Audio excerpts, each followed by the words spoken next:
2024 წლის ნოემბერში დაკოტა დიჩევა ოქტაგონზე ხვდება ტაილა სანტოს, რომელიც PFL-ში 3 ზედიზედ გამარჯვებით მოდიოდა. ეს მსოფლიო ჩემპიონატის სატიტულო ბრძოლა იყო, სადაც გამარჯვებულს ორგანიზაცია $1 მილიონ გადასცემდა.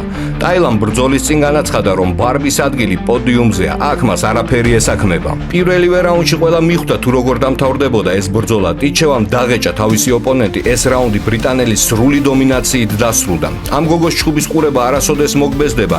იმის გარდა რომ ის თვითონ ლამაზია, ლამაზათაც ჩხუბობს და ლამაზათაც აფინიშებს თავის მეტოქეებს. თუ პირველ რაუნდში ბრაზილიელი როგორც იქნა გადარჩა, მეორე რაუნდში ბარბი მოუმატა ტემპს და ამოაძრო ოპონენტს გულღვიძლი.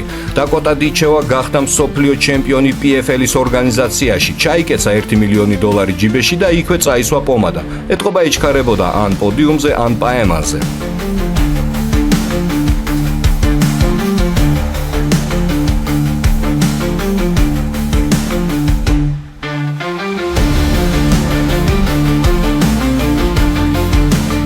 სიძახთა რომ მე ბარბი ვარ და ჩემი ადგილი პოდიუმზეა. ბარბიმ სახე აგაძრო ლამაზო, ასე რომ მოკედა.